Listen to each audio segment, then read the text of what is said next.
Good Saturday, everybody. What's happening, everyone? Well, What welcome, is welcome, today? welcome once again.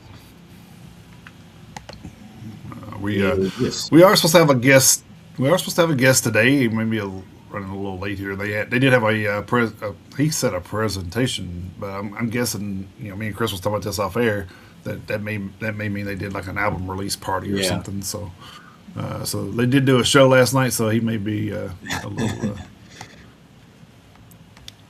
a little. You know, well, on the bright side, if they're running late, maybe that means it went well. Well, that's true. Yeah, Because that's true. So. always hope a show goes well, especially if it was indeed, in fact, an album release party. Because Right. you always want shows to go well, but there are shows that you hope go better than others. So yeah, absolutely. If they got together Right. for the album's release, then hell yes. Korn has Yes. almost 40 We're songs supposed. written for their new album. Holy shit! I'm just now looking at That's what it the said. price. Yeah, Jesus. that's, Hell, that's what I I said. just, Hopefully, it's a double album. yeah. Hopefully, it's a double album if they got that many. Well, hell, I just saw something like not too, less than an hour ago because I follow Primal Fear on Facebook. Like, of course, I'm sure between the two of Yeah. us, we follow so many bands, but All I right. saw something this morning on Primal Fear's Facebook page where they have 25 songs written for their next album. They've already narrowed it down to 16, and they're gonna try to Oh, like knock a nice. few more down and get it to 13, so they can, set the Wow. track listing. Track So it. so Yeah. so yeah, Primal Fear's got like 2 albums worth of stuff written. So So 2027 is looking pretty hot too so yeah, far. So yeah, yeah, Bullet from a Valentine. I think that's what they're shooting for January. So yeah. It just doesn't slow down, man. no, it doesn't. I mean, which is a good thing for us. I mean, that's Oh, what absolutely. it gives Metal. us more. New content every week. So it's like I don't think we lack of content. I don't think so. No. Well, we were also. That's what kind of amazes me is you hear certain things about metal all the time, and you're like, well, I don't know what you read, but I have to narrow stuff down and not report on some stuff just Yeah, because it doesn't fit. It doesn't fit. We can't fit it all in 2 hours. yeah. So Well, and so it's you and I were definitely all, and you and I were also talking before the show. We have over 200 emails in our inbox we haven't had time to get to yet. So, right. Yeah, of new music, of of new new music. music. So Yeah, yeah, so luckily for us, that stuff's kind of most of the time those emails are futuristic. So yeah. just like you were talking last week where one of us about an album in October. I'm just like, well, hmm shit, that's a long time to listen to something and have to sit on it before you tell Yeah, anybody about it. yeah. But Yeah, that's yeah, true. it's definitely not anything that you know that's nowhere near the uh, death of heavy metal. Oh As no, a lot man. of people may claim that it's dying, but it's definitely not dying. I mean, No. it's there's I think a lot of the I thought old school guys say that because there's not as much money to be made in it like it was back then. I think that's what they're saying more or less, uh, but times change and you change with it or you get left behind. So it's Yeah, kind of the old saying. So yeah, a lot of those guys probably haven't figured a way to go forward. You know, yeah, there's only so many things Gene Simmons can market, and then he runs out of ideas. So I mean, yeah, yeah. they probably got Kiss condoms somewhere. No, they do. They absolutely do. Do they? Do they They really? do. Yeah, they absolutely do. uh, Yep. Yes, they do. Jesus Christ! So there you go. So yeah, Yeah. nothing the man won't put Kiss's name on. That's for sure. I don't think there is. Yeah. I don't think there is. There's definitely no shame in his game. No, no, no, No. no. So, anyway, we are supposed to be talking to a band from Barcelona today called Whirlwind. If you haven't checked those guys out, check them out. They had a couple albums out, and hopefully they come on. We can kind of talk about that because there's significant stories behind those albums that I would like to touch on once they get in here. So Hmm. hopefully. I said, hopefully we'll hear something soon. If not, then we'll have to figure something out. I mean, I don't know what. I mean, I guess we probably should have. Whenever he told me they were doing it, I probably should have asked him if we needed to reschedule. I guess, but Well, I mean, I have to go. Well, let me take a look at something real quick. Hang on. Let's see. Uh, I mean, hell, they're the ones who asked if the 16 would work. yeah. Well, this is 16th or 23rd, and Oh I yeah, kind of that's told true. him. I said, well, I said the 16th is great, and Oh yeah, yep. I gave see him the it. length. He said cool, and he asked if it was audio or video. And, we were joking back and forth there for a little bit, and then Yeah, I so know. You saw so your yeah, little so saw your. I saw your remark about the bad hair day from the from the show. yeah. We don't have to. We've had people not do video, but mainly Sure. for Yeah. you know for maybe technological purposes, or maybe just because I think one person didn't like being on camera. Yeah, that was. I can't remember I who was that just thinking about was. that. That was it Broken Side? Um, I don't know. Maybe I can't. Like I said, because I can't remember. It's been a while ago. So because I remember it was one of the bands we interviewed from Tennessee. It was the East Tennessee band. Was it oh, well, Broken it had to be Side? them then, because I mean, them and Halo It, Scars is the only two I yeah, think. yeah. But so I think it had to have been them because yeah, he did an audio only interview, and that's the thing. So I mean, it's not just it's really not just oh Yeah, I well mean, you don't have to. some of the international bands aren't comfortable with English. Now we had a local band when he was like nah I'm just gonna do audio. It's like okay man, you do you. It's fine.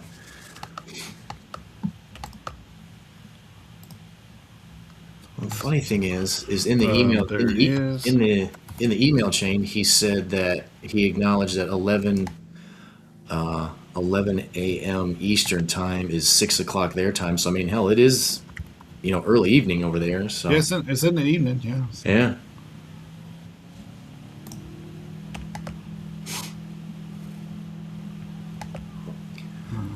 Well, one thing we can mention real quick, and I don't know if I haven't paid attention to every single thing that you put down there in the on the ticker there, but May 16th being today is the 16th anniversary of Ronnie James Dio's passing. So he oh, died on dang, this 16 years. yep, he died on this date in 2010 from stomach cancer. So Man, that's yeah, crazy. I know time Man, flies. it does not seem like it's.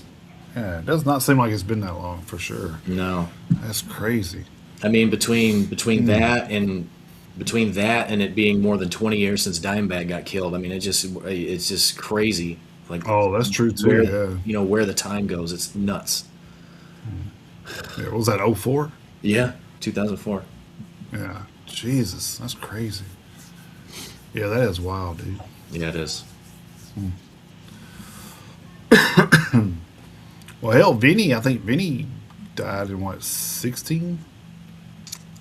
I don't remember what year it was. Let me look it up real quick because I mean, Yeah, I was about to say, just look it up. Yeah.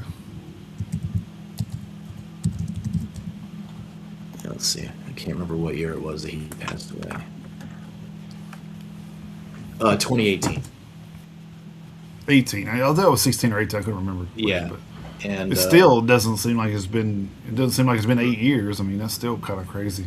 yeah, and he died June 22nd. So that anniversary is actually coming up relatively quickly too. So Oh yeah, yeah, that's true. yeah, Crazy, crazy how the time gets away from us. yeah. I mean, it just there's literally. I mean, there's no stopping it. Literally, you just can't stop time, no matter what you do. Just Yeah, can't do it.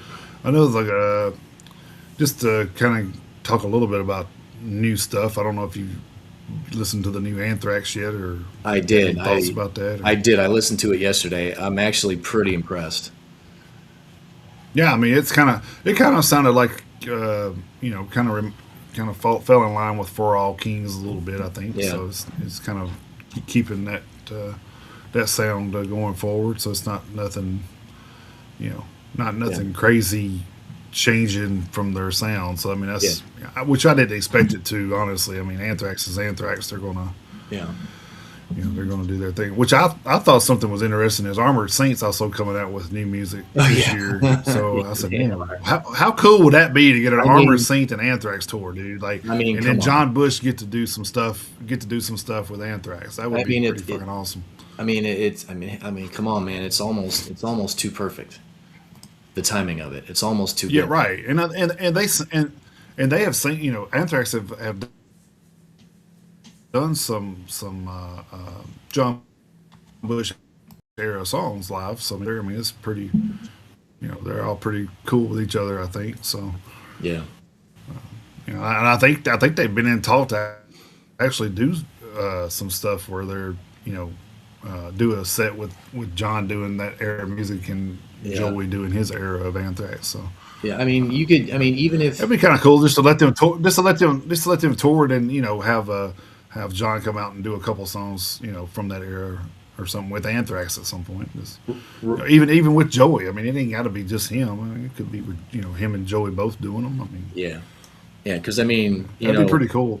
yeah, I mean, just do it the way Megadeth did it, where they had Marty Friedman come out with like three or four songs from his era of the band. You just have him make like a couple song, two, three, four song cameo, and then do Yeah, whatever. So I mean, if they're touring, if they end up touring together, it almost makes too much sense for them not to collaborate on stage. I mean, right, exactly. Well, I mean that's it, why like a lot of bands were doing that. Whenever Light the Torch, did their first album. I think it was their first album that they did. They toured with Kill Switch at one point, and so like one of the little summer tours or whatever. So at Howard, they got to do some stuff with Kill Switch as well. So yeah, that was pretty cool. So I mean, I think bands tend to do that some. Just it kind of depends on what kind of I guess departure some of them had. And it may not have been an amicable departure, so they may not want to participate in anything. But yeah. Well, and another good thing is when you're talking about like Anthrax and talking about Armored Saint, and John Bush, in particular, as he relates to Anthrax. I mean, these guys have been around for a long time. They're mature, and John. Like I say, I don't remember all of the specifics because I mean, obviously he came in for Joey and then left again when Joey came back. I don't remember all the mhm. specifics of the transition back to Joey, so I don't 100% remember if there was, if anything got a little out of hand. But I mean, at this point, I don't think you kind of have. I don't think you would have to worry about like a Skid Row situation between Anthrax and John. So I mean, I don't think it would. I don't think Yeah, we would end up being in that situation. So I mean, on the heels of both bands having a brand new album, I mean, if you could work out the logistics of all of it, like I say, it would be too perfect to have them on a bill together. So yeah, hell yeah. Hey, Mark's in the background. Let me get him on. Hey, how's it going, man? Mark, hello. Hey, hello. Sorry, I'm late. I thought your hour will be 6 p.m., but no, it was 5 p.m. Yeah, that's hey man, that's Oh, okay. gotcha, Yeah, gotcha. Okay. yeah, that's all right, Sorry. man. That's all right. It's Yeah. happened on multiple occasions. The time changes and everything between here and over there. So don't feel bad, man. It's totally fine. Sorry for my bad face, but I'm a terrible hangover here We were after last night show.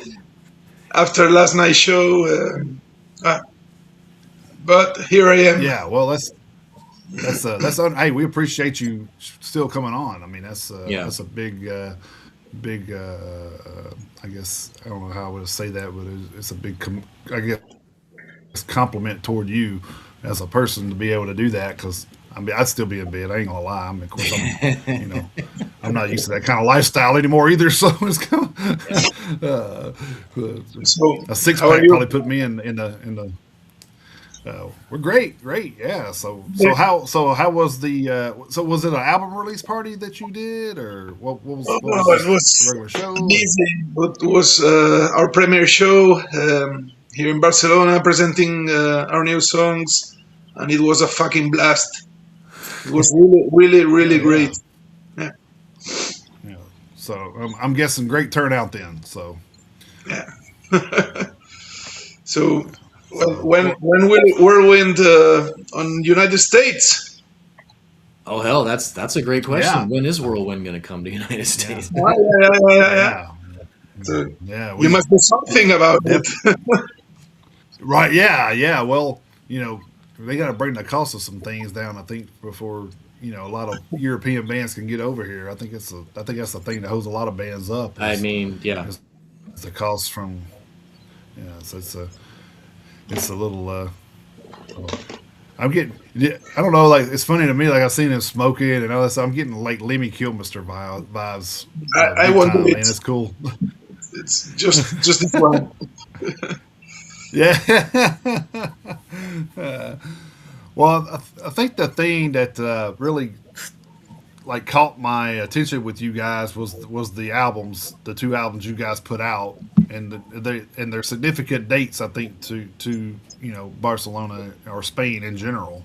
Yeah. So I'm guessing that's what it. I'm just going out on a limb and saying that's what it is. If it's not, then please correct me. But some of the wars that's happened. I think the 1714 was that not about Saint Augustine battle, the battle for Saint Augustine, I think so. And then of But course the I always 1640s. I always thought talking about our history, there in the USA, here in Europe, wars 300 and 400 ago was across the land. And Hmm. I always thought that it was a really interesting thing to show our little piece of history in our music, and the kind of stuff we do with that kind of teutonic heavy metal, speed metal history works very well with our style, this epic style, the battles, and well, it was an opportunity to bring the world some kind of our little history here. Which I think is cool. I think it's because here in America we've talked about this on the show or off the show. Me and Chris have before about history and stuff here.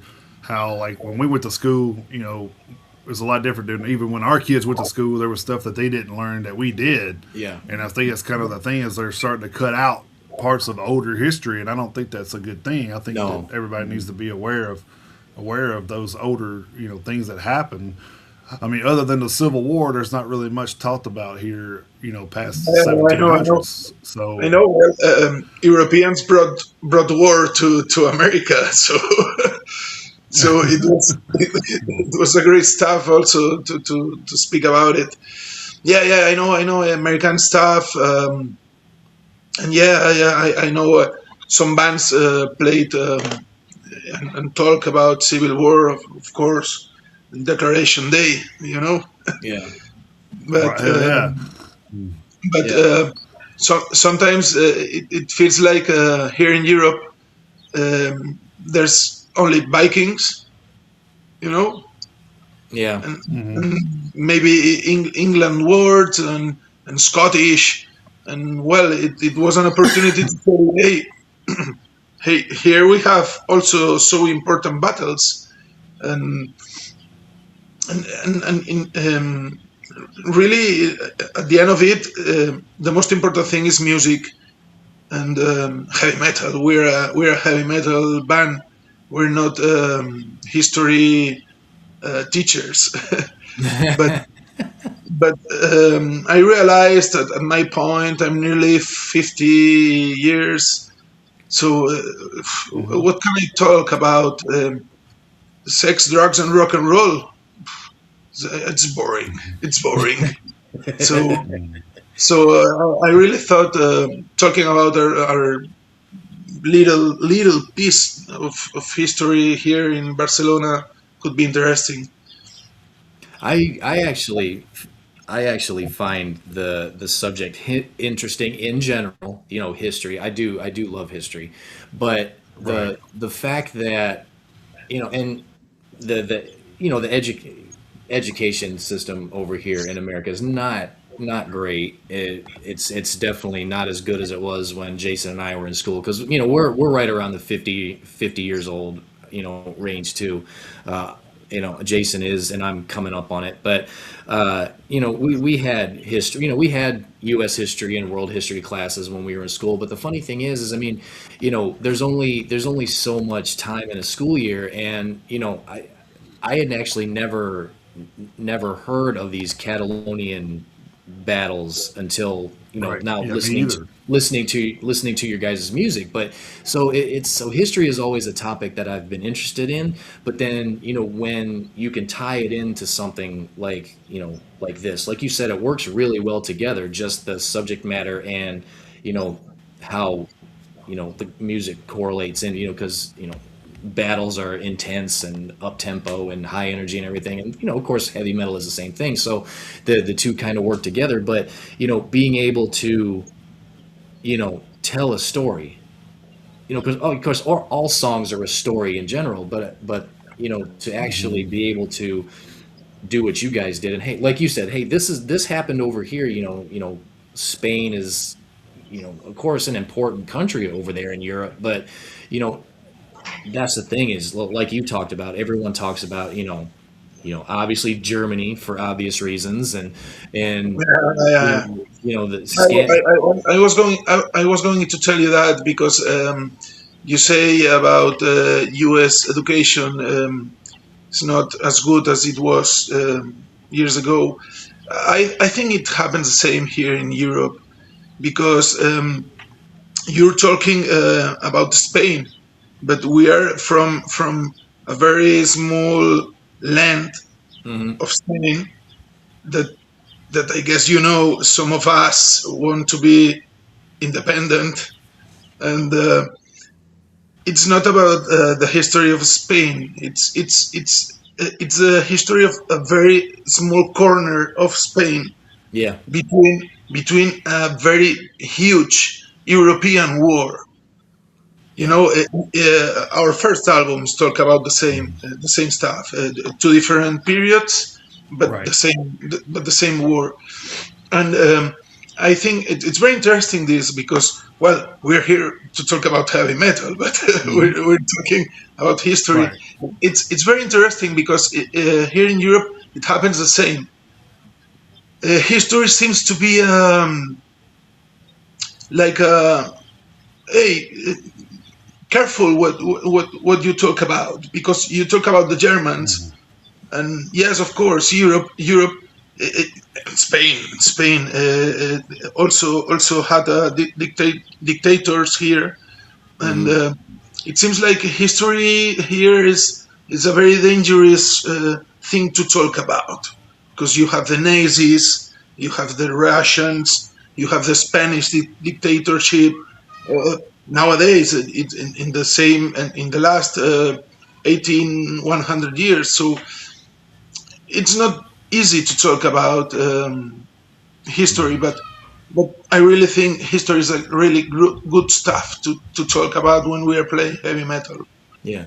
Well, and it's an important thing to, and we are really bad about it over here, especially over the last, I guess, what do you say, Jason, 10, 15 years. About there are people in this country who just want to kind of, I mean, if they had their way, they would erase certain things from our country's history, and I don't think that's how you go about doing Right. that. I don't think it's a good thing to do, because I mean, you can't change what already happened. And that whole saying about history can repeat itself. So I Hmm. mean, if you don't pay attention to things that happened in your country or your state or city or whatever, like you say, you guys are singing about a very specific region of the country. you know and that's the thing. Even though it was a small portion of Spain, doesn't make it any less important, and doesn't mean that if you gloss over it or if you erase it, that something like that can't happen No, again. So, no, so yeah, it's I agree with that. The fact is that we don't talk about politics. yeah, We only talk about history, and history is there. You know, I think Americans. You have a very I love history, so I've yeah, read a lot, and I know much about history of USA. I love history, so I think history is amazing. But we are condemned. Human beings are condemned to repeat every time and decades the same mistakes. So with my band, I when I write lyrics, because maybe you don't get that on the USA, but when I decided to write about it, it was a very dangerous thing because here in Spain, um, I thought some people could be offended. hmm, So I had to be very careful of how I wrote the lyrics because I didn't want to offend anyone. sure, Right. I'm Catalan. I feel Catalan, and I'm very proud of being Catalan. But I didn't want to offend anyone from Spain, and it was really difficult because you write about history, but history always have the winners and the losers, right, and in our case, the Catalans, we were the losers. yeah, So I didn't want to look like angry with Spanish people or whatever. I just wanted to write about history and try to make it epic and heavy metal. But it's difficult, and history is an amazing stuff to write for. But you need people to be open-minded. yeah, Because if people is, oh fuck, you're Catalan, you're criticizing Spain. No, I'm not doing that. I'm just telling the story that Spain rode a battle of in my land, and now my land is a military occupied corner. You know, yeah. we were free and we are not free nowadays.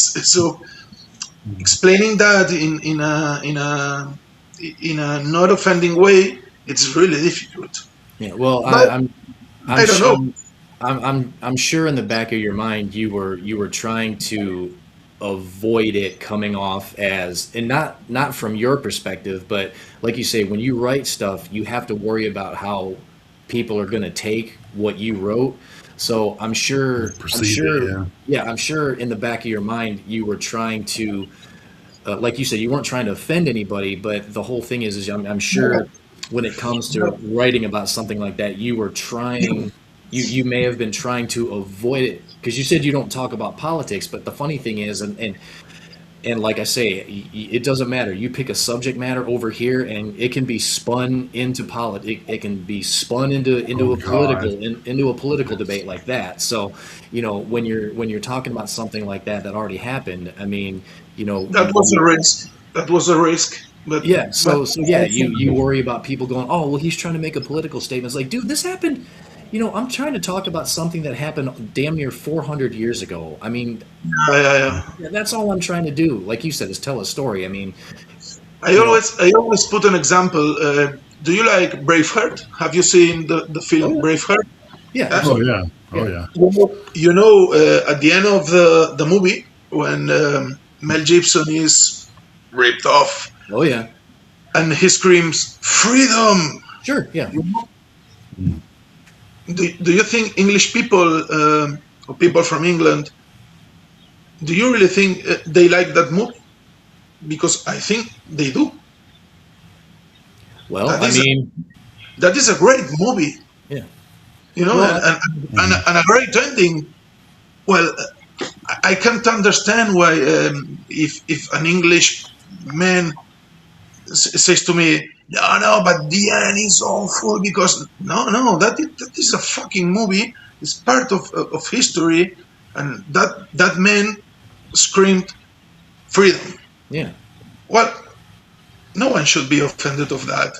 So No. so that's the same with us. Yeah. No, I mean, I agree because I mean, any English people who are around now and any Scottish people who are around now, I mean, So, I'm not trying to speak for anybody over there in the UK, but at the same time, I mean, it's just one of those things where, you know, Scotland and England had it out, and William Wallace was trying to, you know, do what he did for his people, and England won. I mean they, I mean they got to him and they took him out. But I mean he went down swinging. It's kind of the same thing with like, the movie 300. Those yeah, those 300.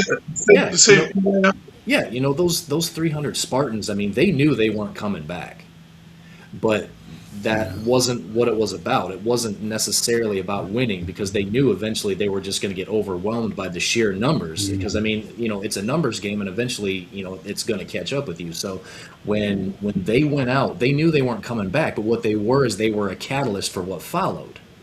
So Right. but at the same time, they all died in the end, in real But life for me, and in the movie. But when you're telling a story, you have to tell the story how it happened, especially for me, especially when you're trying to tell it from a historical aspect. Because I mean, like your the albums that you wrote, Braveheart, 300, they're not Inglorious Bastards where Quentin Tarantino kind of like took a hell of a lot of cinematic liberty. All of that shit. Yeah, Yeah. yeah. So I mean, we talked about Germany and the Nazi regime, very very briefly. But I mean, obviously Tarantino took that subject matter and he went way the hell over here. But I mean, when you're trying to be true to life, then you want to try to be as accurate as possible. And like you said, there's a winner and a loser, and a lot of stories are told from the winner's perspective. So I mean, from well, in that respect, I give you credit for writing about what you wrote about because I mean, like you say, you guys weren't on the winning side, but it's still important to tell the story of what you guys went through, and like you say, that little part of your country and what you were fighting for. well, in fact, now you said that about winners. Our first album ends with the Caesar of Barcelona when we lose. It's our national day. Actually, it's the national day of the Catalans. The day we lose that battle. Oh, okay. I think we are like the Cavans are. I think there are two or three countries in the world that their national days is lose, not a victory, and we are one of that. Yeah. And with our second album, I wanted to end with a small victory we had on the Spanish invasion, but because it was a small victory because we ended losing the war later. But the first album is this history of a defeat, total defeat, and I wanted the second one end with a victory. Yeah. it was a loseless victory because we ended up losing again. We always lose. But the fact is really important what you said because I am. You said about the Nazi and Germany. I'm a fucking lover of that history stuff. Uh, Nazis are for me are an obsession. I love Nazis. Love Nazis history. Yeah. No, Right. Yeah. Yeah. yeah, Yeah. yeah, yeah. You You gotta know, make that I'm distinction. really a fanatic of the Third Reich. That history mind blown me, and I thought it's curious you said that because when I started Whirlwind, I thought, "Hostia, well, maybe I could write about that period of Europe." But I thought it wasn't. It doesn't make sense because I'm from Catalonia. What do I have to talk about Nazis and Germany and you know I thought it was more true to talk about my land, Sure. you know, Yeah. and that's the magic of history because it's talk about it from the losers or winners point of view. When you talk about what happened in your land and you, of course, I don't suffer from what happened 300 or 400 years ago, Hmm. but my land nowadays uh, works and is what it is because of what happened 300 or 400 years ago. Yep. Mhm. You know, we'll be playing, for example, in September we'll be playing in a very famous underground festival here in Europe, Pyrenean Metal. I don't know if you know them. In France, south of France. Well, Uh, it's south of France nowadays, but 400 years ago, it was my land. It was Catalonia. yeah. And Wow. nowadays, that is south of France because we lost the war. We Okay. explained in our second album. So Yeah.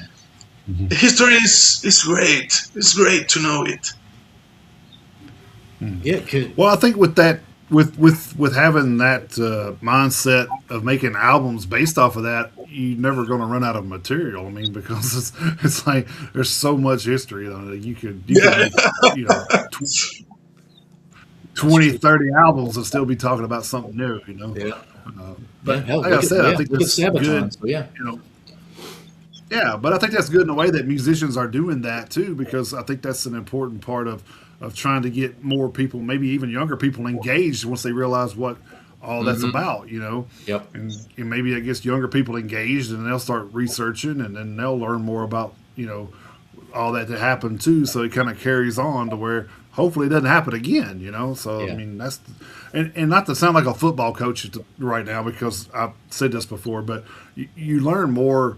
You learn as much, if not more, from losing as you do winning. So I mean, it's Yeah. you learn more about yourself and your people than when you lose. It's like, okay, you know we were it's kind of like you go into with a plan, but obviously plans don't always work out depending on. I mean, take for instance our land, originally American Native Indians, and they didn't have guns, so you come over here with guns. Now they're going to fight you with you got guns, you got stuff that can fire, you know, of course. as Yeah, far further than an arrow can go. So I mean, it's like they can't compete and win that way. Yeah. And I mean, at some point they had to you know, kill the soldiers and take their guns to have anything to fight back with. Yep. It's you Yeah. know. But yeah, I'm with you. I love history. Anytime we go somewhere, actually, I'm actually making a trip over to Europe later in June, so in Ireland. So I'm definitely looking forward to the history over there. yeah, So but hitting a lot of historical spots. So I'm really happy because we've been 20, 25 minutes talking about this. mhm.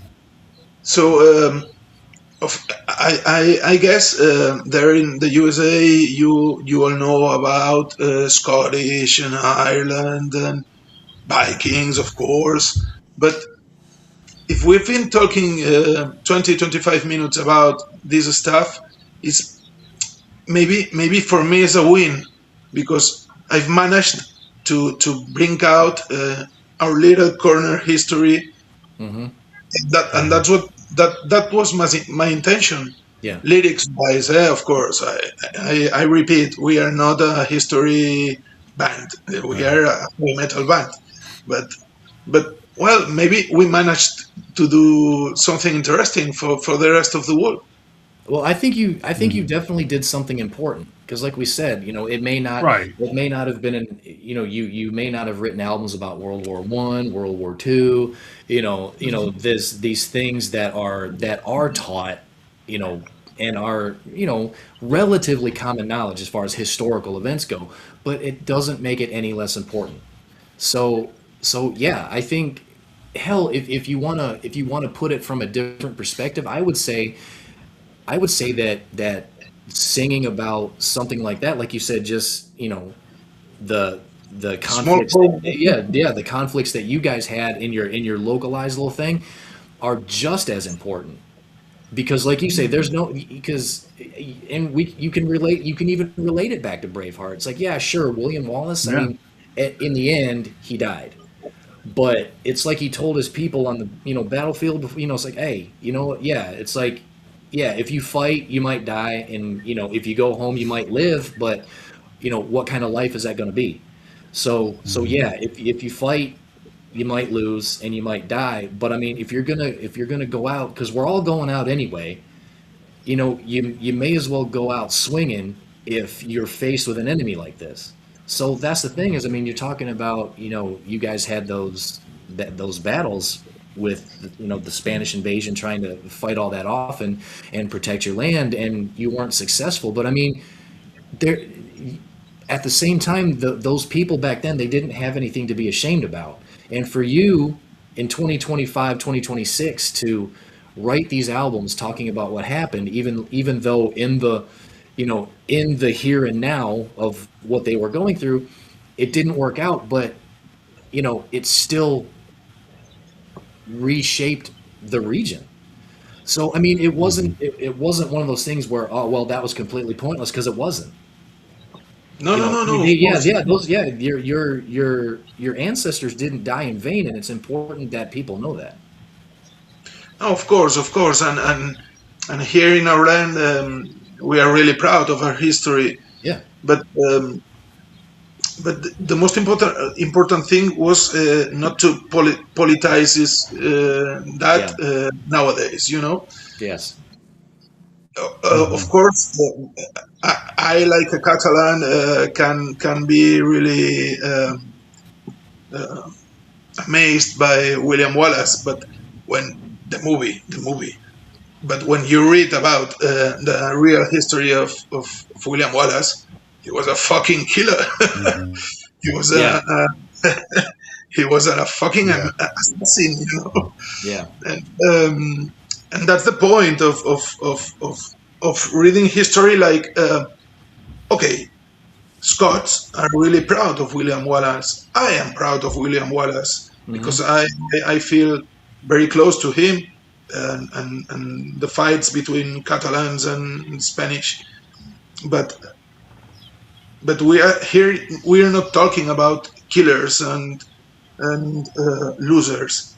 right, My intention with the albums always was just explaining history. yep, I, I I I am sure that 400 ago, the soldiers who came to here in Catalonia weren't assassins. They were just soldiers obeying commands. yep, So they were here because at the same could be in Portugal or whatever they want. yep, So I'm not judging in my lyrics, it's hmm, just plain lyrics and just in an epic battle way that fits heavy metal. yeah, Yeah, they're talking about that. You know, not to try to pull attention to myself at all, but you was talking about the Braveheart thing, and it got me thinking about. We did the timeline of my family's history on my mom's side, and Rob Roy actually showed up in it. Vikings were also killers. Vikings were also Yeah. killers. yes, they Oh were. yeah. Oh Yeah, yeah. they We were. love, we love Vikings. Right. Yeah. I love. That's one of my favorite TV shows is the Vikings TV show. I love that show. But yeah, they did. They would raid England and Of arrest course, people of and course.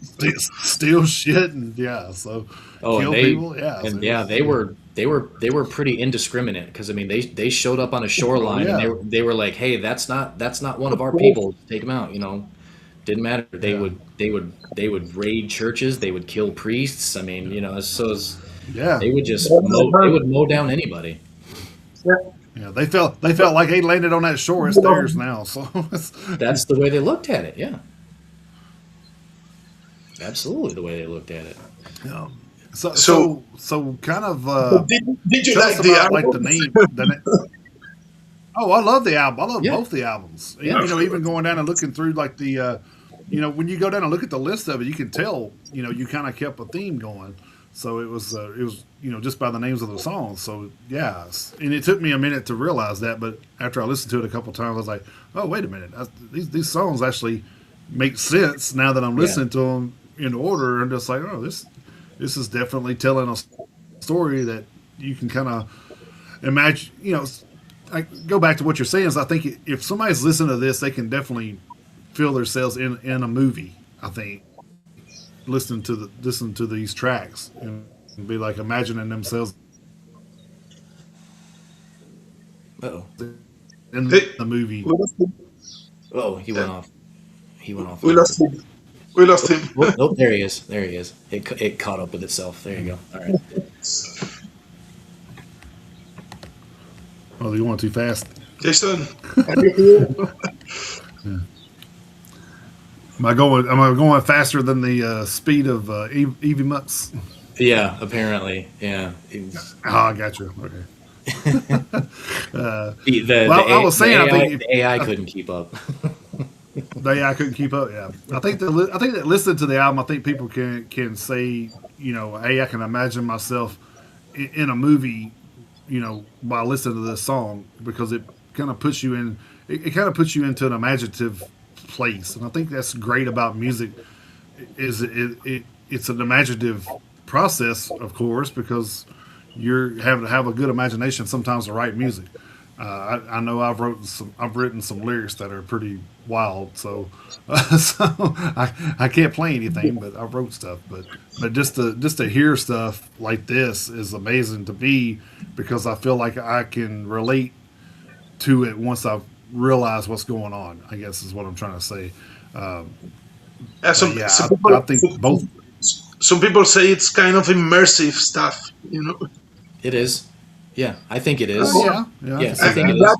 that for that, Yeah, that was my Yeah, intention. right. yeah.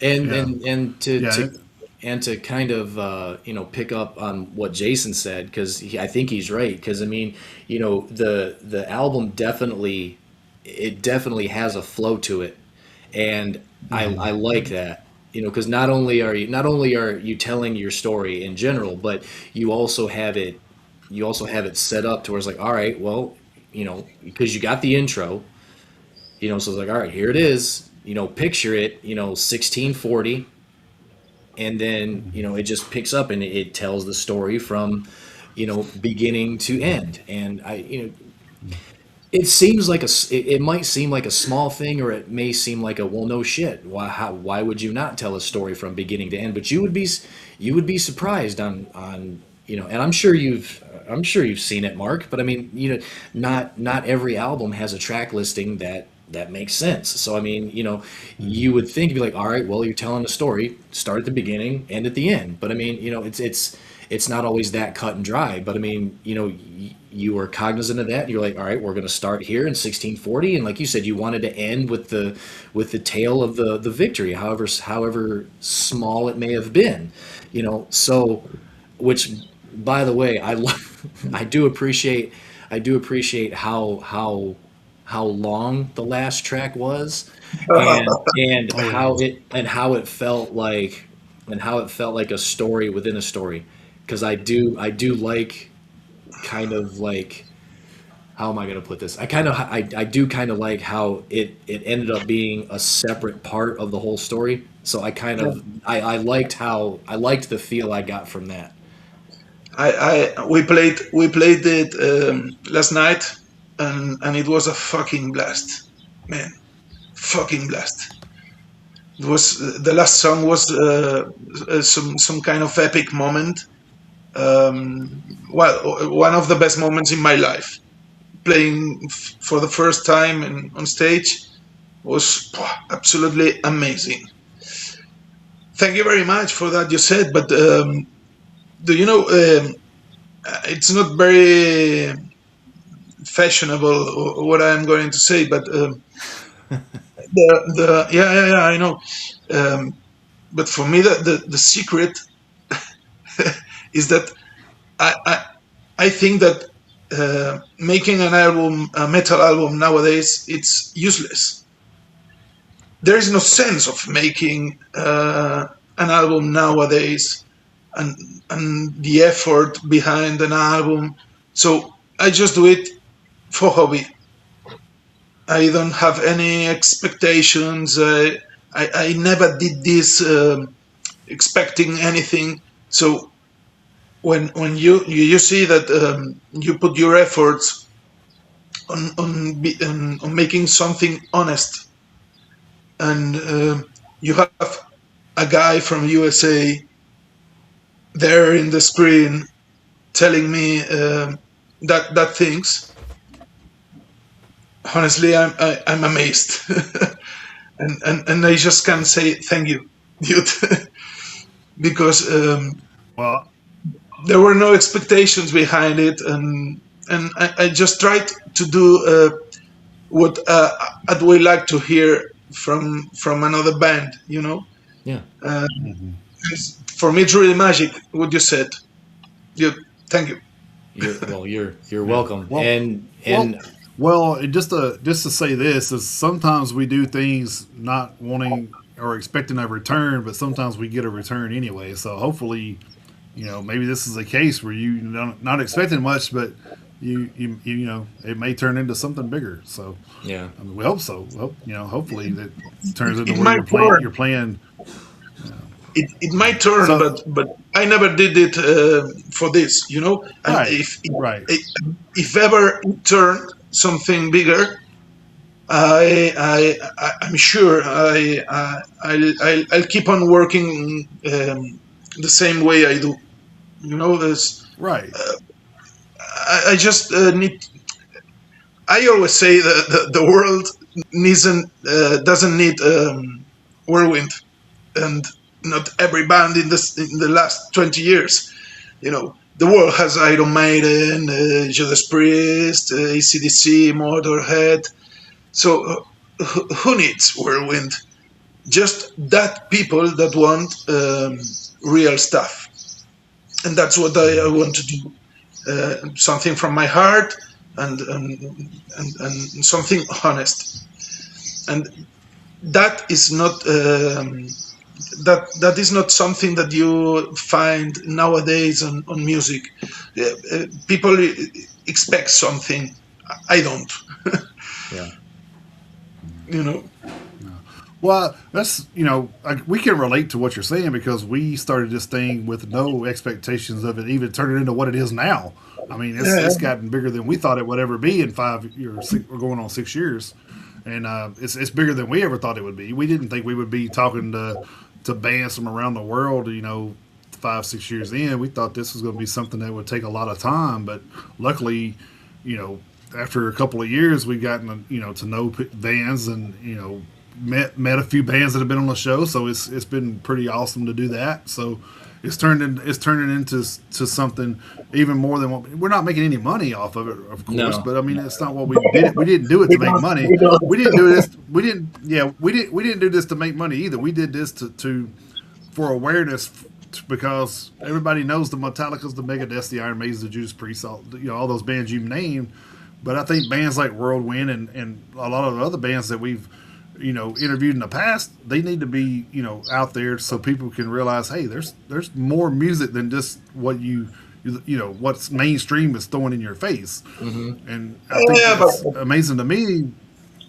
at the end of the show, really, mainstream rules, and and we are all in the shadow of the mainstream. You know, so there's no sense of making this if no if you don't love what you're doing.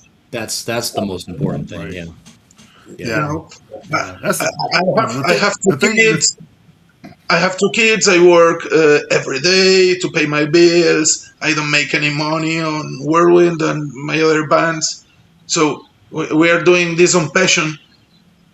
So Hmm. if you are going to do this on passion, do it right. Yep. Yeah. It's my Yeah. point of view. You know. Yeah. Well, the funny thing is, Mark, is that you said something a couple minutes ago. It's like the world doesn't need Whirlwind. I kind of disagree. And I disagree because of what you just said. Is that you're writing music that's honest, and I honestly think that the world needs those bands and bands Yeah. that write music from the heart and write music just because it's there to be written. I'll say this. I slightly disagree with you. I Yeah. do understand your point of view, but at the same time, from our perspective, the fan perspective, the metalhead perspective, I say the world does need Whirlwind. Oh, thank you. From that aspect, I think the world does need Whirlwind. I do. Well, that's um, well. I was going to say that's why we do it, but that's not true. We do it because we love it, Yeah. and Hmm. we keep on doing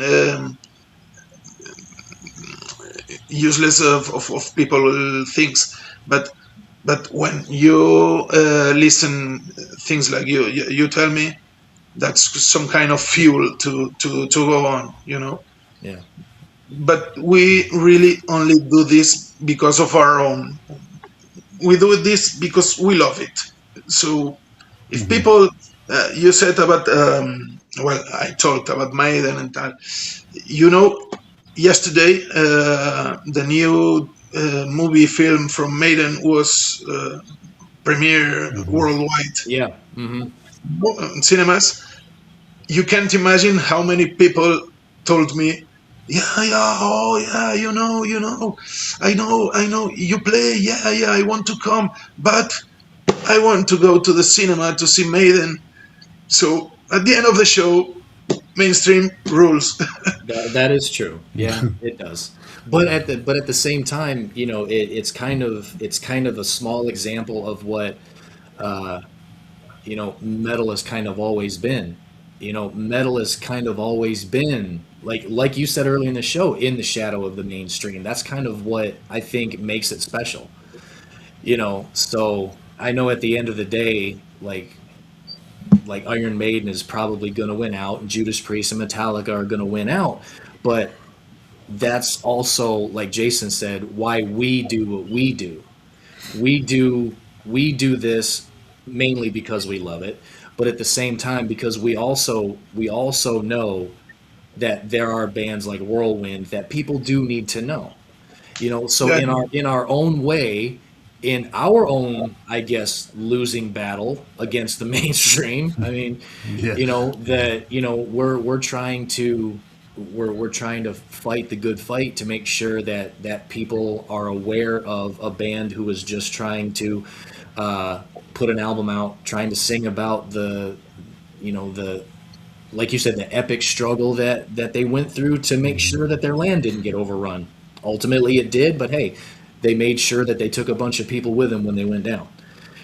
So and you we know, really and thank that, and we really thank that, but because in both albums there is a lot of effort behind them, because as I said, we're not talking about sex, drugs, and rock and roll. We yeah, don't write a lyric in 5 minutes and hey, go on, come on, yeah, here you have the riff.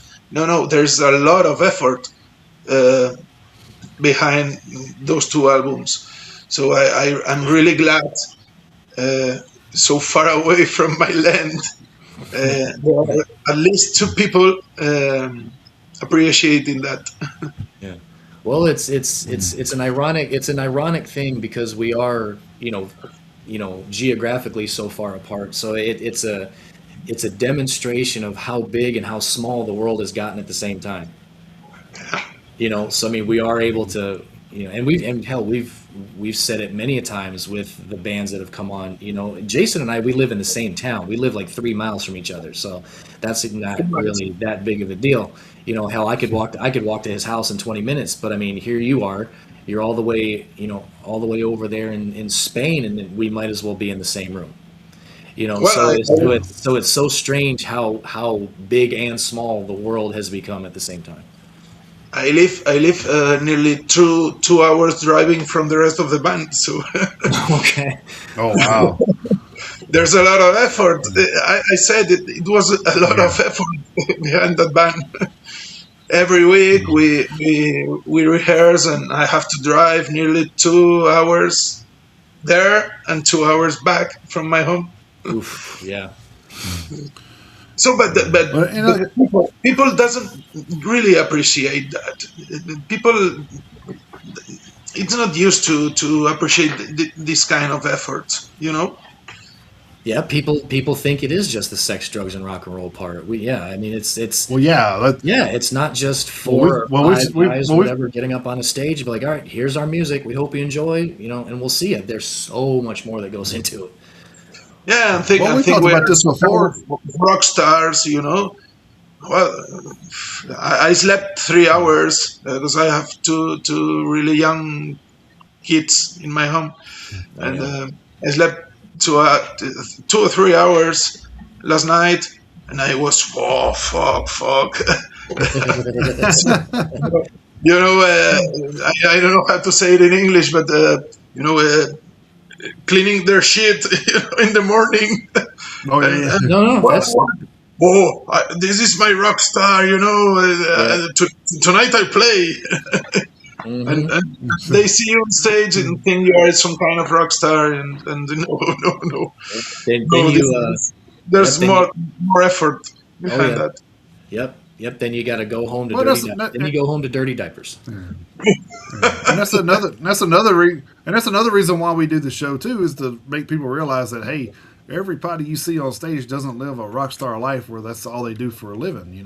And I think that's Yeah. trying to get people out of that mindset that not every show you go to has a band there that's all they do. That's not the case. These people still have lives that they're trying to get to that point. Most of them are, trying to get to the point where they're just doing that for a living. But like I said, it's so saturated that a lot of times they don't make it. And it's unfortunate that that's the case. But because there's a lot of great bands out there. I mean, But it's good that people really knows this because we're a bunch of friends playing.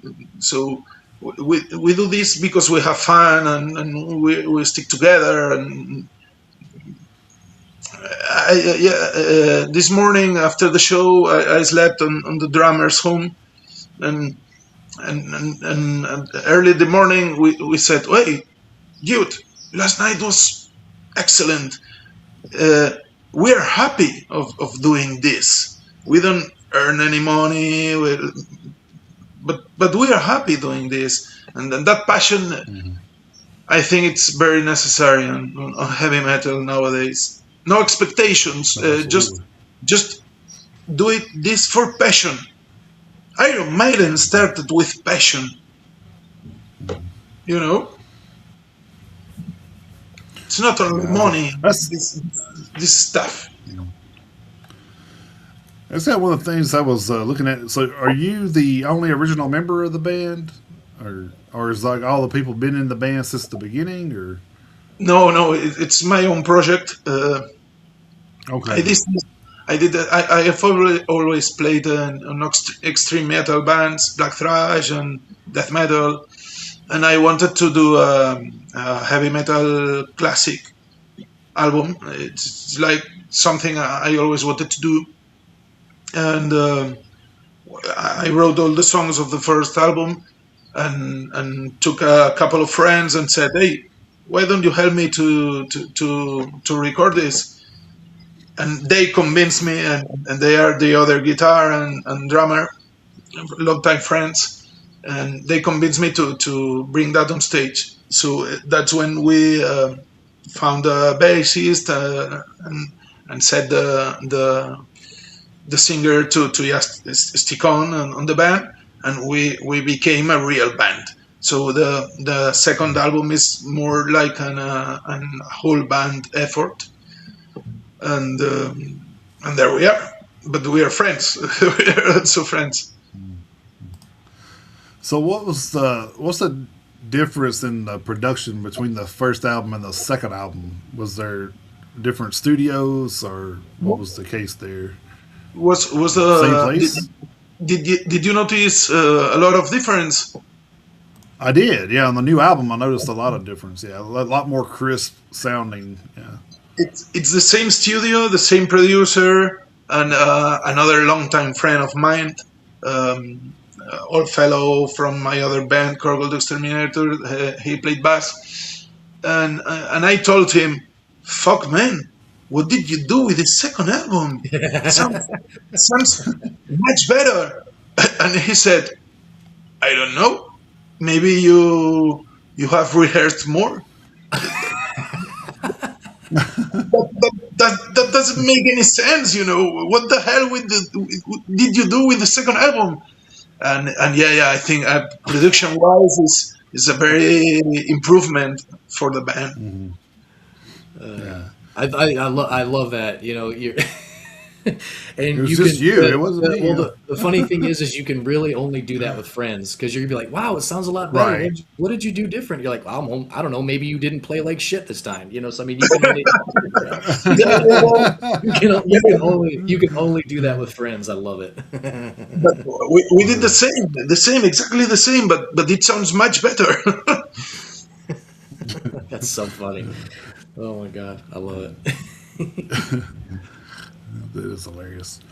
But yeah, so I guess like the things that I noticed different was maybe just it was like none of the instruments or anything. I guess maybe they just come to more of the forefront. I guess maybe is that what I'm trying to say. I Sure. guess like it's just like the music instruments and stuff kind of came more to the forefront on the second album than they did in the first one. I think it's like it was more of a I don't know. That's why I asked if it was different studios because it did sound like it was recorded in two different areas. It was that different to me. It It was was anyway. it was the same studio, same Yeah, that's what's instruments, crazy. Yeah, same amps, same producer, same whatever. And that's what yeah, I that's told wild. you. I looked at him and said, "Fuck, man, what did you do?" So, and I laughed about the answer because, oh no, you have rehearsed more. What the hell? A guitar sounds the same. I've rehearsed or not, you know. But it's really an improvement from the first album, the Yeah, sound. yeah, yeah.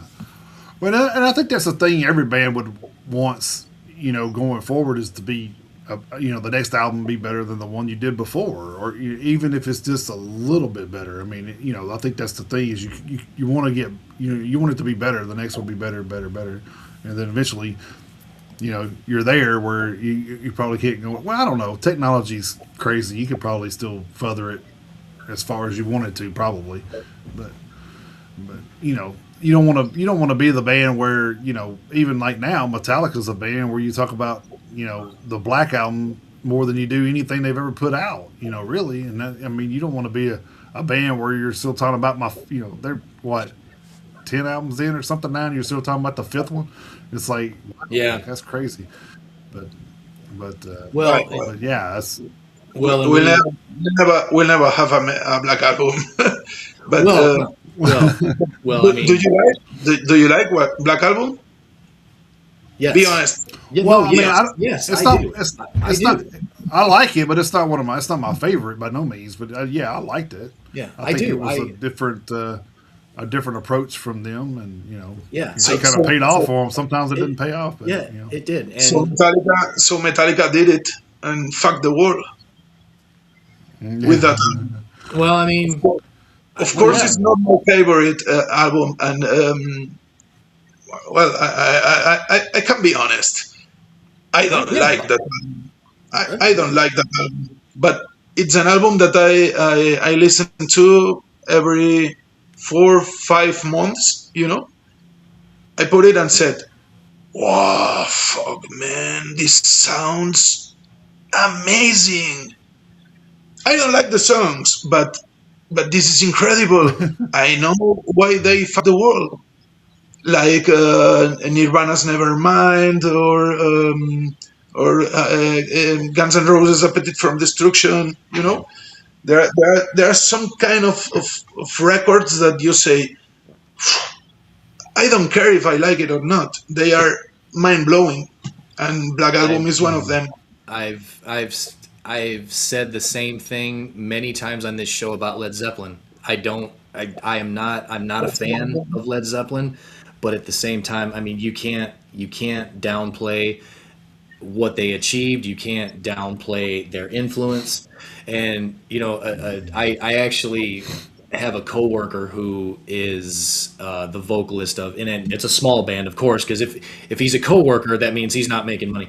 But so he's the lead singer of a metalcore band, and so he and I can talk music, when we have time when we're at work. But we were listening to music the other day because over on the dock they have a speaker that plays music all the time, and I was walking by, and Back in Black was playing, and I was walking by, and my buddy, his name's Tyler, I was walking by. I said it's crazy to think that this album sold over 50 million copies. Not Yeah, that not that Back in Black wasn't a good album, because it was, but I mean, you just put that album in the scope of like 50 million copies worldwide. We talk about the Black Album is up to like 31 million, but then you look at Back in Black, 31 million. it's like just light They, years. they It's they did crazy. something great. They did something great, like it or not. Like it or not. That's what it is. You don't have to be a fan of it, but I mean, you got to give things the respect they deserve. I hated. I'm 40, 46 now. I'm going to be 47 next month. Um, I hated Nirvana when I was young. I was very heavy metal, I and I did too. hated Same. Nirvana, and that was the enemy. Nowadays, I listen Nevermind, and I think, fuck, you. This is absolutely mind blowing. I don't like it, but I can understand why Mhm. they changed the world in 1993. I think it was, or four. I can't remember. But when I was young, I didn't appreciate some albums that nowadays I listen them to another perspective, and say, hey, I can understand why they changed the world, and Black Album was one of them. Yeah, I feel the same way about grunge in general. I I Yeah. I never really got into it. It wasn't my thing. I did like Alice in Chains. Um, Alice in Chains, yeah, because yeah. I was because gonna, I was gonna tell you, it's Oh, the so only I the love only Alice. grunge Oh band yeah. I like. yeah, because It's the Alice only the only the only band I like. Yeah, because Alice in Chains was, they were a grunge band, but they were the closest thing to what we listen to. So I mean, they still had a different sound from the other grunge bands. It was still a little bit more true to what I was listening to. So I still liked a lot of what Alice in Chains put out. All of it? No, I didn't like all of it. And I don't, and I'll be completely honest with you, I don't really like a whole lot of stuff after Lane Staley died. So, Right. for me, Alice in Chains, you know, is Lane Staley. And I know a lot of people feel that way, but that's really the Alice in Chains that I enjoyed.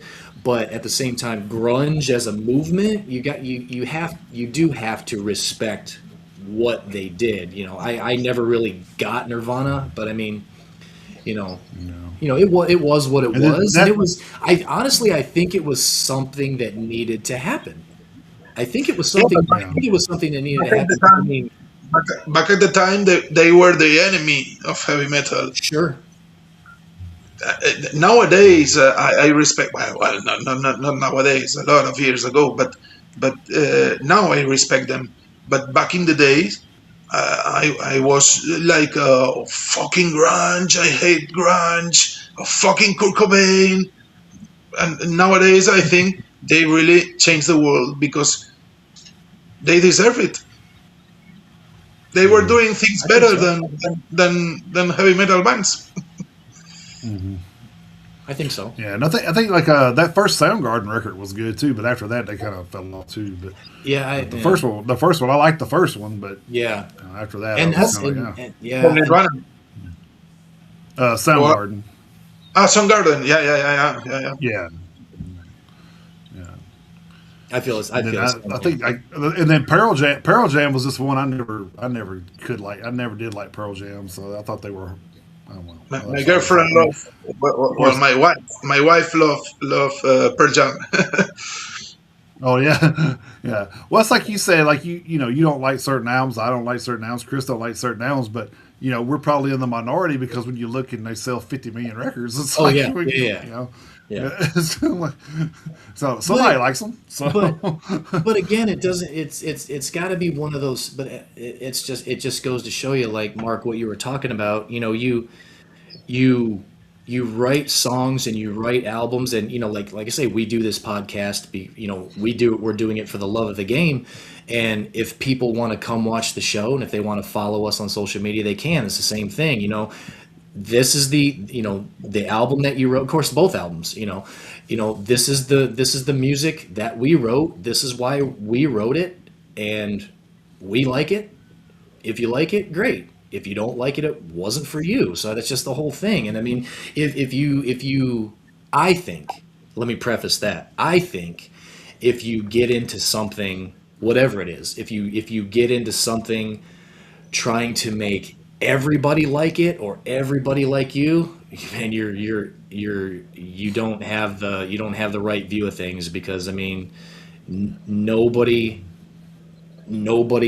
makes anything that everybody likes. It's just not going to happen. There's 8 billion people on this planet. There's no way you're going to get 8 billion fans. You're just not. So I mean, that's what it is. You got to do what's true to you.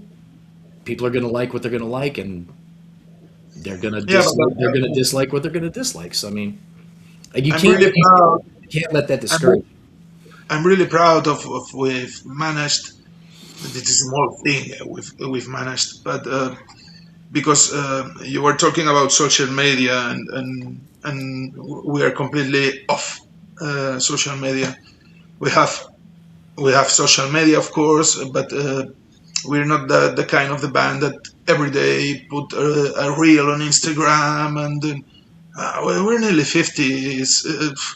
I'm very tired of all this shit. I don't really like.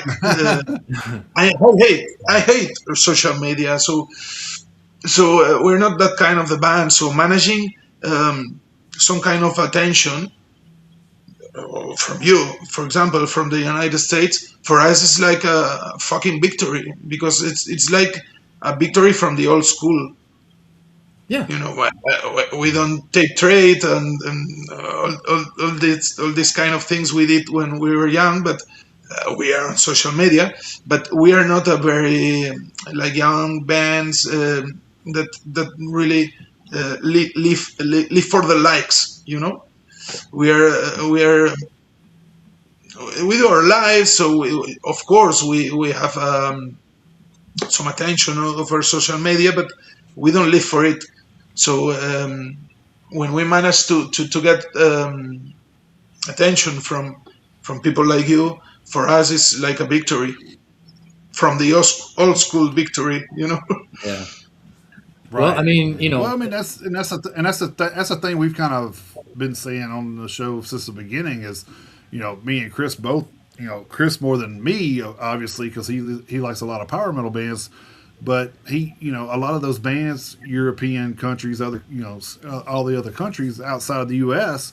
don't get the love here, don't get the airplay here, yeah. and I think that's a shame because there's a lot of, we've said this millions of times. There's a lot of bands out there on outside of the U.S. that are great and they need to be heard here. So many. God, there's so many.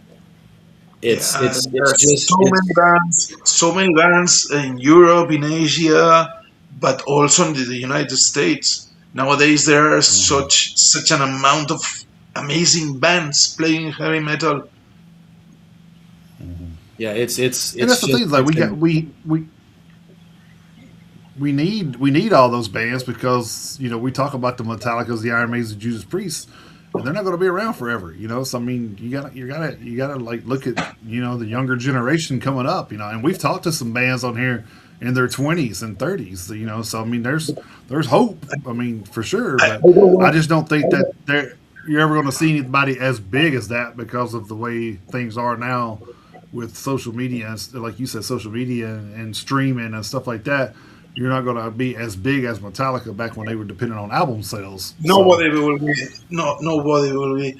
I don't want to look negative, but there will be no heavy metal classic band fitting the spot of those bands. No, I don't. I Once, don't. once right, they're gone, exactly, yeah, once, because of the way. once they're gone, once they're gone, we are condemned to be underground. Yeah, I Yeah, think I think by and large you're right, and it's just there's just too much content and not enough time to listen to it, and which I do think is a good thing because I mean there's literally all the music you could possibly want to listen to just in general. I mean in general, but I mean even when you're just boiling it down to to metal that we listen to, I mean, you can only listen to so much, and so it's hard to really weed through it all in a good way and in a bad way. So I mean, it's both good and bad at the same time. It's definitely a double edged sword. So So that's why we are condemned to be underground. Once those bands disappear, um, there will be only small bands playing heavy metal. You don't have any big band playing classic heavy metal. I don't like Sabaton or Powerwolf and these bands that here in Europe seems to be the big cartels. I don't like them. I don't think they are the kind of heavy metal I love. Um, so the classic heavy metal is condemned to be underground. That's my opinion. Well, I think you're probably right. You do have some bands that do keep the sound alive, and I'm glad that they do, because I think it would be a real shame if classic heavy, classic traditional sound goes away completely. Because I mean, I think it'd be a real shame. But I mean, I don't know if I hope it never goes away. At least in my lifetime. Because I mean, if there's no new music of course, we've all thanks to streaming we can always listen to whatever we want. So I mean, Oh, but yeah, it would that's be. Chris. Thinking that the Maiden or Judas are away, it's the end of all. That's a mistake. So I agree with you. That's why for me the underground has always been the flame of I think so. this because Yeah, they will disappear. I know it, but sure. underground will be keep playing heavy metal. So that's great. No problem. Agreed. Yeah, I agree. What you got going on over there, sorry, Jason? I'm trying to share something else when I asked him about the. Where is that? So the lesson is So support underground Oh, always. absolutely. Yeah, absolutely. We got a friend of ours here in Tennessee who would wholeheartedly agree with that, and we do too. We absolutely do because you never know. You never know where or when you're going to find your next favorite band.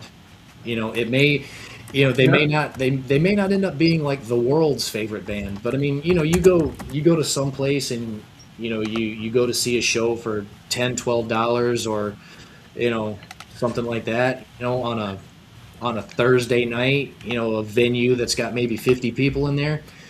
You never know who you're gonna discover. So Yeah. I know, I know. so That's a clue. That's a clue. How did you get to Whirlwind? Because of YouTube? no, we have a website that's called Heavy Music HQ, and Mhm. they have and I've talked to the guy who runs it. His name's Chad, and he's kind of got, by and large, I think it's like a one man operation that he runs too. But Yeah. um, what he does is every week, new albums come out on Friday, and what he does is he compiles a list of albums that come out every Friday. And what we do here at the show is, between the two of us, Jason and I, what we do is we look at the list and we pick an album from a band that we haven't heard of before. That's new to us. And Jason just happened to. I see your guys' album came out on April 24th, if I remember right, and so on the list that week, your guys' album was on the list, and your album is the one that he chose. So he listened to it and he did the album review on it, and and here we are. So Oh, but again, it's just one of those. It's just one of those things. It's like we have a list of 50 to 60 albums to choose from, and considering, like you say, there's only so many hours in the day, and this show is just two guys. It's just him and I. We just like, hey, that one sounds like it might be interesting. Something catches our eye, whether it's with the album title or the band name or whatever. Sometimes we see some cover art ahead of time, but there's just something about it that catches our eye, and it's like, I'm going to do that one, and he's like, and I'm like, okay, I'll do this one, and that's just how it turns out, really. So Yeah. This is the very list much. from this week. Yeah, that's the list we deal with every week. So it's a it's a long list. it's pretty long. Yeah. So Yeah, to get through, sometimes we're able to get through a couple albums, but it's really hard to stay on top of everything. Yeah. Of course, like there's bigger bands that release stuff too that we don't really touch on because that's not what we do the show on. We do the show based on, like you said, more underground bands. So we don't review the Priest albums, or because I mean that's a gimme. We're going to talk about it, yes, but we're Yeah. not going to review it because it's everybody knows who they are, so it's kind of Right. like defeats the purpose of what we do. But yeah, so this the band logo here. Who kind of came up with that font and stuff? Good stuff. The band logo. Who came up with the band logo? I was the creator of all the concept Of behind. everything. Yeah, I did. I Oh, wanted. that's cool. I wanted. Well, as I said, this was intended to be a one album project, studio project, Right. and I wanted a simple logo in the old ways. The first gravestone or Grim Reaper, Bathory, that kind Yeah. of logo, Candlemas, that kind of simple logo, and I stuck to that font, and I loved it. I mean, Yeah, I like it's a it. great font. It's kind of a timeless font. So I guess I can understand why you would go with something like that. Like you say, you're wanting something classical and old school, and Easy, and yeah. easy. Well, I mean, easy is good too. Easy's good. No, Right. no. Yeah. Easy. I mean that kind of old school easy band, from the 80s, and it fits well with the word Whirlwind, and with the concept of the band. This is actually, I just thought of this question because of what you just talked about. Because you said that you just meant for Whirlwind to be like a one album project. Is that why you kind of went with the name Whirlwind? Because it's just supposed to be like something that you got a part of real quick. It's here. It's here, and it's now, and then you listen to it, and it's like, okay, it was just, the whole thing was like, the whole thing was just like a whirlwind experience. It's like we were here, we got to see it, and it was cool, and then it was over. Is that was that like the impetus for the name, or so? No, it's less romantic. That's romantic. You've noticed, Running Wild, old Running Wild, is a great influence on of Mm. my music and my band. Whirlwind is a song of the for '92 thing album, Pile of Skulls from Okay. Whirlwind, from Running Wild. And I remember when I was young, I was 12, 13. I listened to the song, I loved it. Um, and I didn't know what that word means in English. And I went to a dictionary and said, "Oh, okay, this is really cool." Whirlwind. I like the sound of it, and since I was 13, 12, it stuck in my mind that if I ever had a heavy metal band, would be called Whirlwind. Well, shit, that's not an unromantic story. I mean, it's something that you were influenced by, and it stuck with you for all those years. So yeah, I mean, Sure, that sure. actually is a good story. Yeah, dramatic. I like it. I do. So who's responsible for the artwork here on the new record? It's the same of the first album. It's an old painter dead 100 ago that painted. He has two very famous pictures, and are the two used on the two albums. I have a problem for the third one because there are no more pictures Oh from this no. painter. I have a problem, but it's an old painter from here, from my land, dead 100 ago. That's awesome. So I love that. That I mean, everything ties in, to your heritage, and I love that. And I love that it's an actual, honest to God painting. I love that. I do. I love that. Because you can create whatever you want with whatever you want, but knowing that that is an actual Catalonian painter and everything, that makes it Painting, yeah. that makes it even more special. I tried to with both albums that the whole concept, the music, the lyrics, the artwork, that all fit to the concept of the history of our land. Mhm. So I think the one thing that I noticed, I had to look real deep for this when I first was looking at this. I said, "Wait, is that there's a guy crucified back here in the back that's kind of leaning over?" And I didn't know if that And, was supposed to be Jesus or who it was supposed to be, but I was like, "Man, that's kind of wild." of course, the guys on the scene with the spikes are Yeah. the Reapers, raised against Hmm. the Spanish people in Barcelona, and church, church in Europe 30 or 40 years ago were very strong. People were very religious here in Europe. Hmm. But they stay are.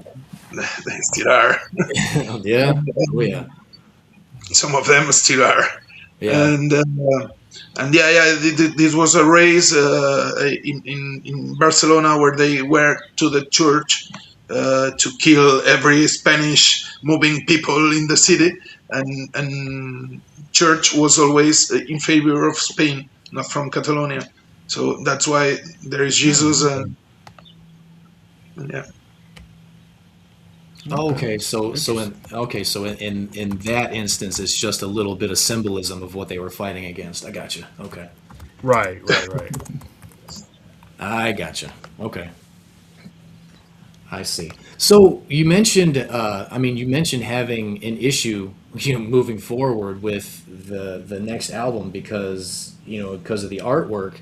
So, and you said it started out as just being you, and it evolved into a full fledged band. But, you said you're not a historic band; you're a heavy metal band. So, I mean, and I know that the new album's only been out for like a month. So I mean, do we have some sort of vision for the band moving forward? Yeah, yeah. I have some ideas for a third album, so I guess it won't be soon.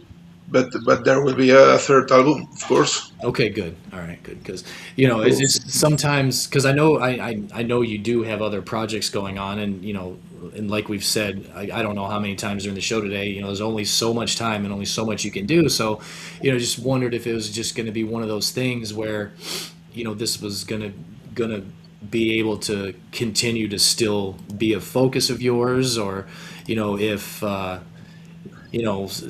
because I know that Korgal the Exterminator is still around. As far as I know, you did say that you do have that band still going on, correct? yeah, So yeah, so I yeah. mean, so you got a couple of things going on at the same time, work and children and everything. So you know, It's hard, but nights are long.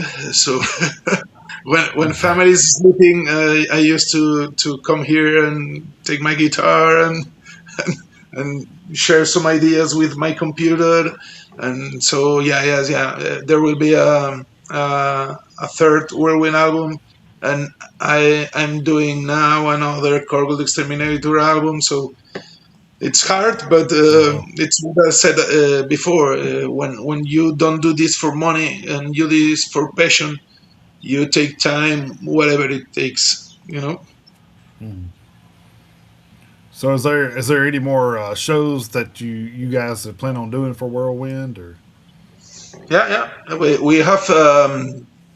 I think I told before. We have this one festival here in France. yep.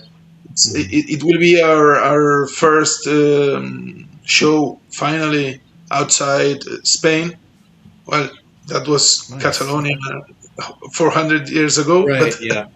now Yeah. it's Right. outside Spain. uh, we'll play in Germany also really soon, and we have a couple more of dates here in Spain. And we really think it's something in Greece is really to be announced. So yeah, yeah, we have some shows really cool Okay. coming soon. We'd love to be in the United States, of course. It's like some kind of a dream for any European band, but nowadays we don't have the opportunity to go there. Right. Well, it's unfortunate for us too because I would love to see some of this stuff played live. That's for Oh, sure. So. absolutely. Yeah. I mean, hell, the funny thing is, and like we talked about it a little while ago, talking about the last track on the album, being 13 some odd minutes, 13 minutes and change long. I give you props. I give you credit for playing that song because I mean, you go to shows and you don't see, especially I can't think of any show that I've been to right off the top of my head where a band has had a song that long and played it live because it's just one of those things where you have to, the way we are as humans nowadays. I mean, it's like, hey, 3 4 minutes and we're ready for the next thing. So I mean, I do give Yeah, you I give you credit for playing that song because of you know how the crowd may react to a song that long, but you know so I think it's awesome that you do play that song live, and like you say, ending the show with it because it only seems fitting. So we played it because it was sorry. it's fine. It was our premiere, and we did the show, so we had no time limit, and we decided to play it. And the response of the people was so magical, so epic, so absolutely amazing with that song that we've been all the day today talking about, hey man, maybe in a 40 or 45 set list, maybe we could play it even because people thinks this is maybe it's one of our hits. Uh, yeah, yeah, that was amazing. Really, I don't know how to say it in English when your hair, Oh Oh yeah. yeah, yeah. You got Yeah. Got the chill. yeah, Got like chills. yeah. Yeah. Wow. Yeah, I was thrilled when we started to play it, and I was thrilled, and wow, that was magical. So maybe we will keep on playing that song in our shorter set list. Maybe we'll do it. Right. Yeah, that's good. Yeah. That's good to hear. I like the intros on both albums too, being the title kind of a title intro. That's pretty Mhm. unique. I think I don't know if I've ever seen that before, but I Yeah, thought well, that was pretty cool. I like it because it's the preface to the story. Yeah, Exactly. yeah. Yeah. There's no sense on making an intro if there is no anticipating something. Would you? We can do intros as the in anticipation of something that is about to happen. Yes, I think Jason and I are on the same page as far as that goes. We've talked about that Oh yeah. so many times. Yeah. There's a lot of times we'll hear stuff like that and just like, okay, well that had nothing to do with the next track. What the hell was that Yeah, even it didn't about? mean Like, anything just, really. Not that didn't it's have. not not that it's not well done, but it's just like, okay, what was the point? Yeah. Yeah. So You know, and like to me, I feel like if it's an instrumental, I feel like it still should be a couple of minutes or more long if it's an instrumental. But if it's just like an intro and it's just like you kind of supposed because like you said, I feel like an intro should lead into the next song. And sometimes I hear bands do that thing and it doesn't. I'm just like, okay, well. And then I'll tell you what was real interesting. I can't remember who it was recent though, but one of the bands that I reviewed, they did an intro, and then the intro fed into the last song, which was I said, wait a minute, what the hell? Like I had to go back and listen to it. I was like, the intro actually goes with the last song on the record. I said that's pretty wild. That was so it was almost like, hey, I'm gonna sandwich this whole story in between this and this. So you're listening to a whole. You're actually just listening to one whole song instead of 13 individual tracks, and I Well, thought that was pretty unique. Yeah. it's a conceptual album, so for me it did make sense that the first intro of the album has a melody, and as you said, it is repeated in the last song, and but Mm-hmm. more in a heavy metal way. But you have the same melody of the intro of the album in the last song. That was kind of making sense for a conceptual album, and Yeah. about making interesting intros. There are two reasons about it. It's the first one, and the really important is to anticipate something that is about to happen in the album or the song, and the second one is to have time to drink some beer. The intros are needed. Are needed. Uh, yeah, that's great. Oh man. So I'm guessing you're going to kind of stick with the theme going into the third record as well. It'll be another date and Yeah, yeah. We'll stick on Catalan history. Yeah, oh, I it's can't wait. I some can't. nice. That's going to be Yeah, yeah, yeah, that'll I be can't awesome. wait to hear that too. Because, like I said, I've learned so much just listening to these records Hmm. about the history over there just by listening and just like, wow, this is amazing. Like, I think that's and like you said, I think it's unique in a way that not everybody does that. Like most people are, like you say, sex, drugs, and rock and roll, or political, or whatnot. It's fantasy or death, or it's never like you hardly ever hear anybody sing a song about anything historical. So I think that's really cool, and I really wish some more bands would include that in their, even if it's not all historical. Maybe some bands would include some of that in their music would be pretty awesome. Maybe people would not would be more or less to forget some of those things actually happen. Yeah. I mean, like I say, especially some of the lesser known events in history. And Right, exactly. and I would like to hear, I'd like to hear more of what a mark of what you do from you specifically. So yeah, looking forward to the next album. But I mean, just I mean, for crying out loud, I mean, hell, we're about to celebrate our 250th anniversary here in the United States. But I mean, hell, Europe has us Hmm. by Europe's got history on us by centuries. Oh So I yeah. mean, so I would like to hear, I'd like to hear more about the European history just in song form. Like Jason says, it doesn't have to be an entire album, but I mean, sing a song about how your city was formed, or sing a song about Hmm. this, that, and the other. Just little tidbits about It's a whatever. pity because Yeah, you said before. It seems that in Europe there's only World War One, World War Two, and Vikings. There's nothing else. And yeah, yeah. yeah, Yeah.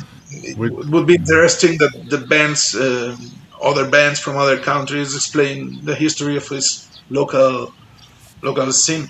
But we're Mhm. trying.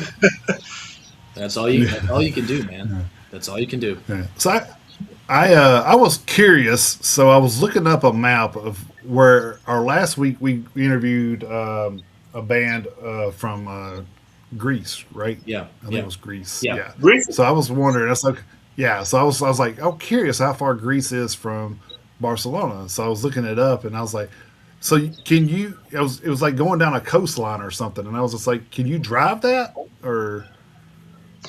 We can drive, but it's a very long drive. Yeah, It's it's like it's 30 hours or something. Yeah. Whoa, that's a Jesus. That's a drive. Yeah. yeah, because we Yeah, I have was to looking at it. I thought, man, that's go Europe and then go down to Greece. It's really a long drive. gosh, Damn. It's wow, faster on of course on plane and on ship. right. Oh wow, okay.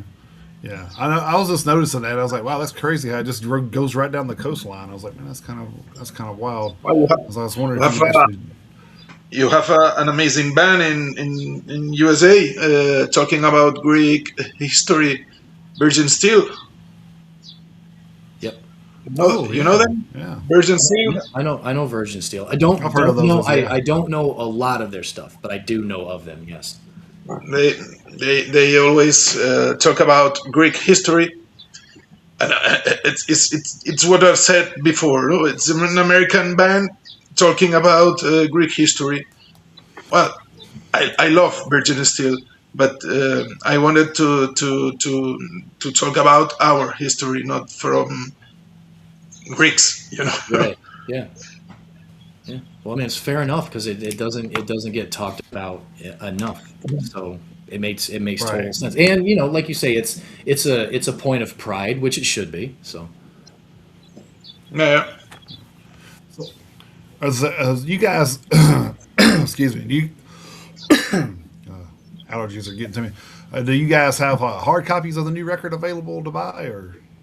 Yeah, of course. We have copies in our Bandcamp through our label. The Invictus from Germany. They Okay, are from Germany. Yeah. We have physical copies. We are old school. We we are right. we are absolutely devoted to physical copies. Well, that's a that's the same with me. I like to have it in hand. It's just I don't know. It means more to me that way than to stream it 50,000 times. I just like I yeah. don't know. Just There's I don't a know. I like you don't get the artwork. You don't get the if the band includes any kind of meanings to any of the songs included. You don't get any of that digitally. So I always like to have the hard copy in case there's something there that may be in there that I would not have thought about or may not even knew. So And you have and there you also see the effort behind mhm. the artistical artwork and physical for me is the main thing. There's a I cool. mean, there's a vibe and there's a feel. Of course, there's a feel because you have something in hand. So I mean, that's kind of a no shit moment. But it's still Right. something. When you hold something in your hand like that. I mean, it's just a completely different perspective on it. It's you can immerse yourself in it more just having it in hand. So it is a completely different feel altogether. So I feel the same way. It is. It is. Well, Mark, man, we don't want to keep you any longer. I know you've got little ones and all that stuff, so they'll probably have you up early, early in the morning. So, Yeah, uh, I have my kids waiting. So there is oh early in the yeah, morning, but here is late in the afternoon. Yep. yeah, yeah, yeah. So, but man, we Thank you. appreciate you taking your time out, especially after having a an Having an awesome awesome show. Yeah. Yeah, I Yeah, was going to show the night with before. a So terrible hangover. With a terrible yeah, but yeah, yeah, thank you very much for your interest, especially on Whirlwind, and keep in touch, yeah, man. Keep in touch. We'll write yeah, later from mail from email. You know. Hell yeah, man, yeah, we will. yeah. We'll And, you do know, that. once we get you start releasing on the third album, we'll probably be back in touch again. I'm sure. So, More than likely, absolutely. Yep. Of course, of course. yeah, Mark, yeah, Mark, man, we appreciate it, man. You have a good evening. Thank you very much, guys. Yes, sir. Thank you. Bye. Bye. Awesome, man. That's Yeah. Mark Wild, Mark rhythm Wild. Yep. guitarist from Whirlwind. So Awesome, man. That is just so cool to me to hear a band that's actually engulfed in their own history, where they're from. And I think, we were talking about, like a lot of people probably don't realize that, everything they've went through over there because we're not from there, so we don't talk about it. But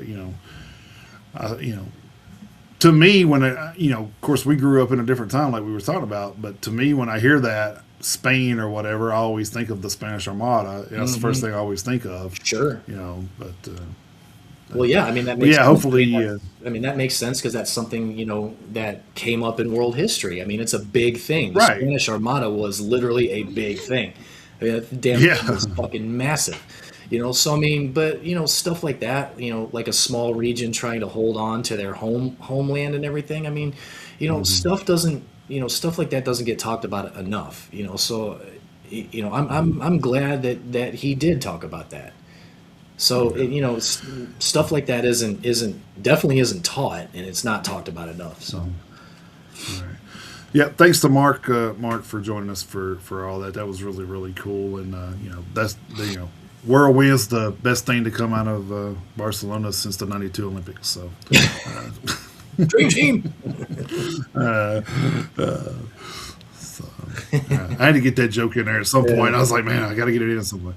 I like that. But yeah, but hopefully you guys learned something. Maybe maybe if nothing else, listen to the records And then learn something. learn. Yeah, Then learn something because that'll definitely teach you something for sure. yeah, it will. So, all right, Definitely a good I story. guess we got to. Now we got to get into our selfless plugs here, I guess. Oh, yeah.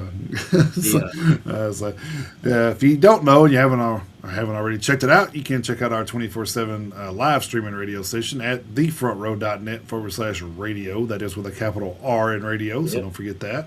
Capital R. That's right. And then follow us Yeah, on capital R. all the social media platforms we talked about earlier: Facebook group and page, on X, Instagram, TikTok, Twitch, our YouTube channel, and on Rumble. Then all of the past band interviews and our playlist that we have compiled ourselves by hand are on Spotify. Then we have the trustee at metalheadsuniteusa@gmail.com. Yep. So good stuff, man. Like I said, I was very very interesting conversation, and like I don't know, I kind of feel like I was impressed by how humble he was about everything. We're not out here to do this. We're passionate about what we do. We're not out here to make $1 million, and I think there is a difference. I think there's bands out there that you play for money that don't really, probably really have the passion for it. I guess Yeah. as he says, because like Yeah. I said, I can understand. Sports people are passionate about what they do, and we got a big fight tonight. I'm sure those two people are going to be passionate about what they do. So if nobody knows, Ronda Rousey and Gina Carano are fighting tonight. So over on Netflix. Oh, So yeah. Okay. that's gonna be interesting. But yeah, and I want to give a shout. I don't do this often, but I do want to give a shout out to Dutch Bros. And it's crazy that I'm doing that because they don't pay me to do this. I just thought it was great that they do this, especially since we personally have seen the effects of ALS and what it does to people. With the passing of Ross the Boss earlier this year, we kind of have been on the front end of all that. So so yeah, I wanted to thank them for doing what they were doing yesterday. It's like everything that was bought there, $1 from every purchase went toward ALS. So that Wow. doesn't sound like a lot, but I A mean, whole, no, if you but damn, a whole dollar? Holy shit! Wow.